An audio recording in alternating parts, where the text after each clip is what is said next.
guys, and welcome to this week's video. I'm obviously diving into some more VN this week because I need to get this sucker sorted.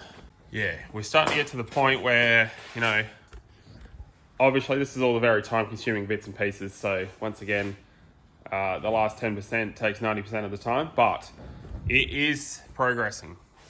So what today's plan is, with any luck, I want to try and get this engine bay finished. So there's a few reasonable sized jobs that I need to tick off that are on that list. One of the main ones being, as you've seen there, I need to make this cardboard patch can into a completed, probably stainless steel catch can. I've got a heap of bits. I've got almost everything I need to finish this, I reckon. So the other thing I want to do this week is the fuel system. So two main things: catch can plumbing and fuel system plumbing. So I want to get the catch can 100% completed, the fuel system 100% completed, and hopefully with any luck, the whole engine bay finished. So there's a couple things left that I need to work out, which will be probably one thing is fans, whether I'm going to go, just like a clutch fan, standard RB30 VL clutch fan, which I don't have, but yeah, obviously I can work that one out. Or if I'm going to go thermos, I think I'm leaning towards thermos, to be honest. So obviously running two 044s and two thermos might cause some voltage issues, like with lots of current draw, but we'll see. I think we'll be fine. Corolla's ran fine with it for a long time, sort of thing. I'm just not sure what amps these RB30 VL alternators are rated at, so I have to look into that a little bit. I haven't done anything about that, so but we'll deal with that. Not today. I think I'm not going to do fans today. I'm just going to try and get everything else finished. So catch can, plumbing. I've got the two fuel filters mounted. I am only going to run one to start with. So my plan here is, I think I touched on it last video, I'll basically run a single pump at the fuel tank to a single fuel filter up here, because I'm only starting it on the standard fuel rail and injectors to start with. Reason being is I don't want to have to fault find a heap of things. I want to get it running and just idling and, you know, driving forwards and backwards and stuff before I go to the dyno. I don't want to have to put fuel injectors and rail and everything in it. NIS tune and then to have to deal with other problems and chase other things. I just want to be able to get it running, obviously, to start with before I go too far and cause too many issues. And yeah, the least amount of problems that I have to work out as I'm trying to get it started and running, the better. So hence why I'm just going to run a cap on those top ones for now. So spare, backup, whatever. Anyway, it doesn't matter. Basically, going to get that sorted.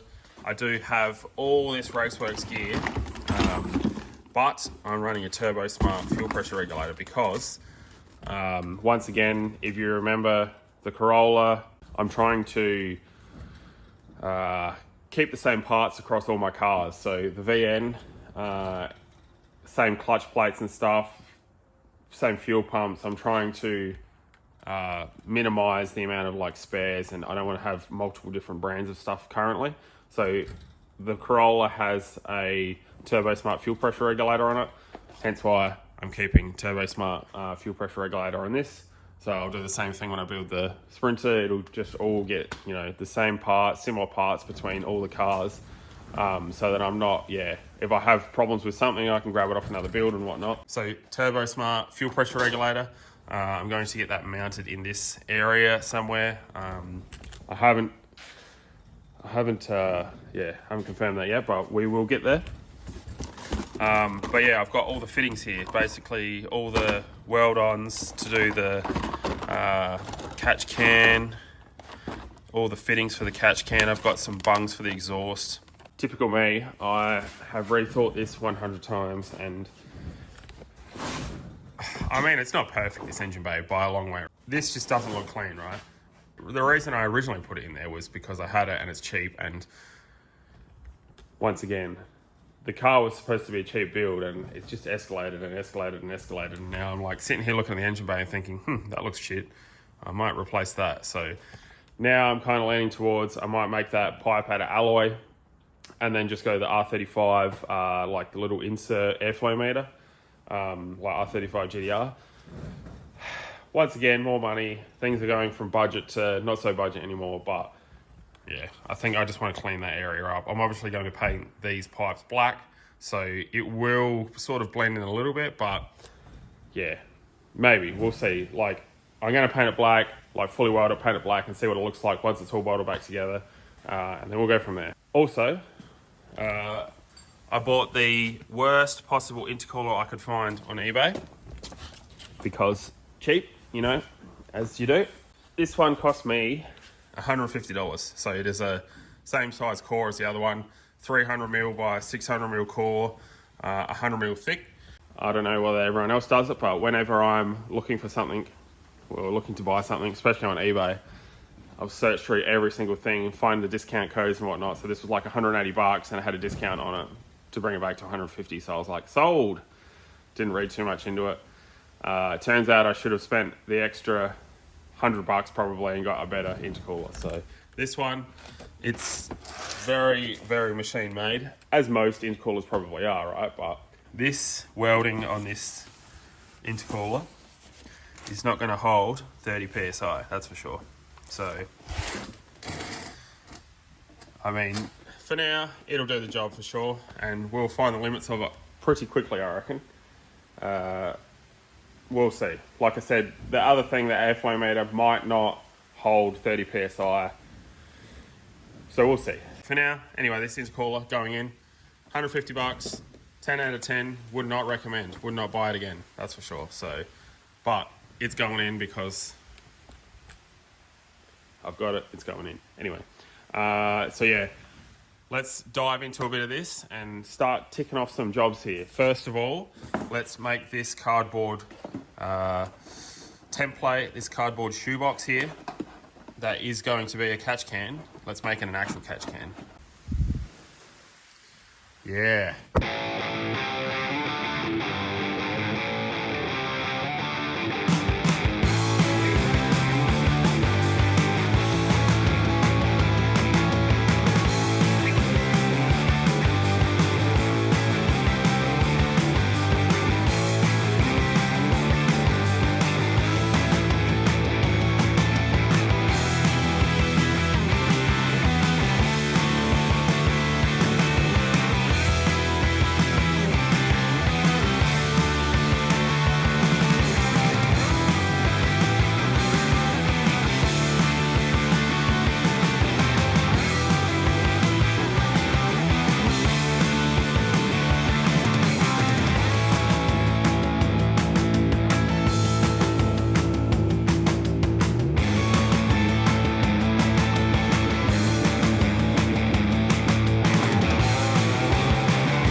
So this is where I'm at. I've got everything pretty well tacked up. So the only couple things that I have to do is obviously cap the back and put a roof on this. Let me just run over what my thoughts are with this. And if it's hot, is it hot? It's not too bad. So essentially, this bad boy will lose its insides. We'll sit down in there like so. And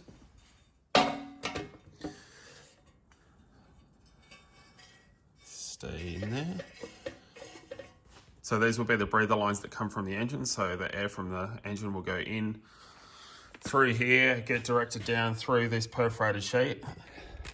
I would have done this differently, but I didn't have another piece of perforated sheet. That's the only tiny little bit I had. So realistically, I would have put another piece in through here. and then put the steel wall between that, and then have this bottom bit, so it's like the reservoir, so to speak, I guess, that will catch all the oil and drain it out. It'll still work the same. It's just that it might take a little bit longer for the oil to drain out because it's got all this steel wool in here. This is just like cheap steel scourer stuff. There is definitely probably better ways to do this. I have also done this without the steel wool, and I've just had a couple different layers of the perforated sheet instead. So yeah, the oily air will go through the perforated sheet, work its way through the steel wool sort of thing. It'll work its way through that, back out through the perforated sheet again. And so all of the oil will stay in here. Air will go back out through, and then there'll be 2 filters on those 2 -10 fittings. So yeah, essentially it will go air in, separate the oil from the air, and then the air will come back out. Like I said, there is definitely better ways to do this, or other ways to do this, I guess. I have done this without steel wool and it works just as well. As long as the oil has somewhere to like get pulled out of the air, essentially. $10 worth of steel wool in there. Should be good.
Got some paint on that.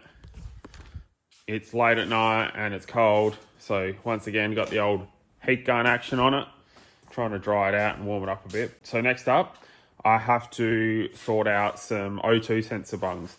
So I'm putting one for the ECU in and I'm putting one for tuning in. I'm probably going to have to pull the dump pipe back off at some stage soon. I think I'm going to put an air fuel ratio gauge in it, like permanently mount one in the car. So what I'm going to do is pull the dump pipe back off at some stage in the next few weeks probably, and just weld another bung in for that. So I'll end up with 3 bungs in the dump pipe. One is an M18 by 1.5, which is for tuning. One's a M12 by 1.25 thread, which is for the ECU, like the O2 sensor in the car. So I've worked out roughly where they will be in the car. So looks like a B2.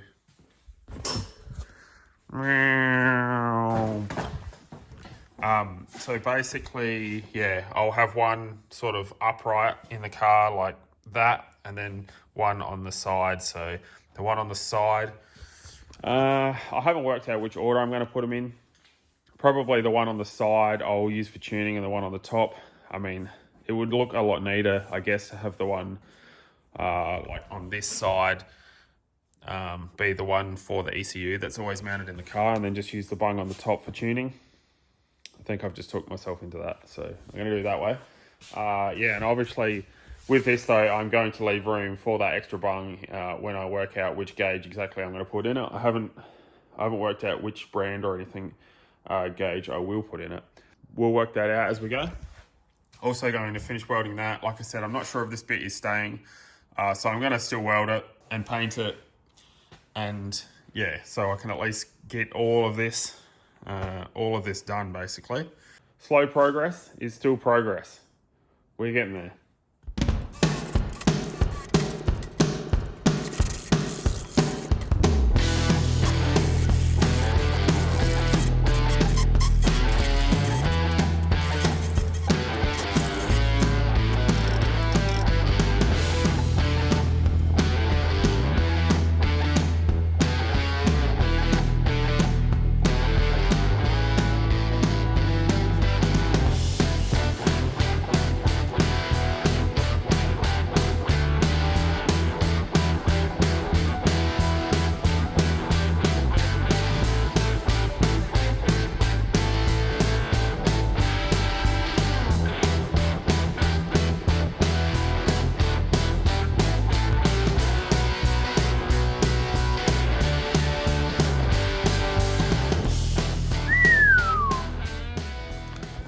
Okay, sorry in advance, I skipped ahead a little bit. I had a whole heap of like small fiddly jobs that are just time consuming, so I just kind of started knocking some of those off. Now she's looking pretty schmick, I reckon. I had one of those moments here yesterday or last night when I kind of just sat and looked at it for half an hour and I was just like, yeah, that looks sick. So stoked with it. The engine bay is definitely coming along really well. So I've got power steering in here now, so power steering lines all run. I've got to lift it up and do some mounting underneath. But reservoir's mounted. That catch can's all nice and tucked in there. So you can see she's sitting there nice and neat. Actually, like, turned out really good. I was sort of umming and ahhing where I was going to put it and how big it was going to be. Ended up being 5 litres. And yeah, pretty much like fully hidden under there. So clears everything in there pretty good. So definitely stoked with how that come out. Like I said, the one thing that I'm questioning is whether I do that airflow meter, but now that I've actually got the like everything in the engine bay, you can't really even see that airflow meter. So now I'm, yeah, questioning whether I need to do it. I've got the fuel system hooked up. I made a nice little bracket to mount off of the inlet manifold for the fuel pressure regulator. So fuel comes in from the back, from the tank, in through the bottom filter. Like I said, the second filter will get hooked up when I put a fuel rail and injectors and everything in it. And yeah, out into the fuel rail, goes into the back out the front, and then back out through the fuel pressure regulator and back to the return to the tank. So that looks pretty snazzy. I do have one question though, for all the Commodore people watching. I need to hook up the lines to the rack, power steering lines to the rack, but I can't remember which orientation they go. So the top and the bottom, which one's the, like, from the pump and return, etc. But if anyone knows, chuck a comment below, let me know. Otherwise I'll go to the wreckers, or I don't have a Commodore sitting around here anywhere to go and check which way is which, so I want to make sure I hook that up right before I fill it up with fluid and then find out that I've done it wrong. What else have I done? So obviously run all lines, all the breather lines ran. I haven't got hose clamps. That was one thing that I snoozed on and forgot to get and forgot to order. So I'll order some hose clamps today, so they'll be here next week or something, rather than going to the shop and buying a whole heap and it costing me an arm and a leg. I'll just order some online probably. Also forgot to order belts. That was one other thing that I forgot to order, so I need to order that. So yeah, dump pipes in with the bungs welded in. Still have to chuck the O2 sensor in it, but wastegate's bolted in. Yeah, like I said, missing hose clamps. All the hose clamps basically. Got thermo fans mounted in there. Clears everything. There's still a few things here that I need to suss out. Obviously, probably not next week, the week after, I'll do wiring. So I want to have it all ready basically. Obviously the loom's not in here right now. But yeah, I want to get the whole car ready to start sort of thing. So I didn't want to chuck the loom in and then in 2 weeks time go back to it and then forget what I've done and everything. So pretty much from here I'll do tail shaft and like I've got to work out some clutch, like hydraulic stuff, and then go to the back of the car. There's a few things I need to sort out back there. So brakes I have to do on the diff. It does not have brakes yet. I need to make a couple lines up for that. But yeah, that'll be probably next week. So yeah, maybe 2 weeks time I'll get the wiring loom in this. I want to do loom and start it basically all in one, hopefully, if everything goes to plan. So I did pick up a couple of ECUs last week, so we're on a winner there. But yeah, so I need to suss out a cover for that. It will only come after I've done the wiring. So I'm gonna patch the VL RB30 loom into the standard VN body loom plugs sort of thing. There's a whole heap of questionable wiring here because if you remember back, it was on gas at some stage. So there was some very, very questionable wiring under the dash, which most of this stuff is for. So I don't just want to rip it out. I want to actually work out, like get some wiring diagrams and work out what the go is there. So yeah, we're making good progress here. I'm liking it, that's for sure. So a little bit disappointed with that. I could probably go to an aftermarket. I mean, once again, it's supposed to be a budget. It's gone from budget to make sure it looks good sort of thing. So I haven't sat down and worked out how much all this has cost yet, but I'll do a video on it at some stage and we'll work out where we're at cost-wise. Yeah, I can't wait to actually clean this up properly and get it out, give it a, polish, maybe I'll just pressure wash it and leave it. I don't want to pressure wash any of the metal out of it, all the rust and stuff, so we'll see how that goes. I just want to say thanks to everyone for tuning in every week and tuning in for the VN updates. Even my drifting videos, thanks so much for watching them. Really is appreciated. Yeah, you might not think it, but views definitely go a long ways. So don't forget to hit the subscribe button and tune in next week for another VN update video. That is it for today. Thanks so much for watching, everyone. We'll see you next week.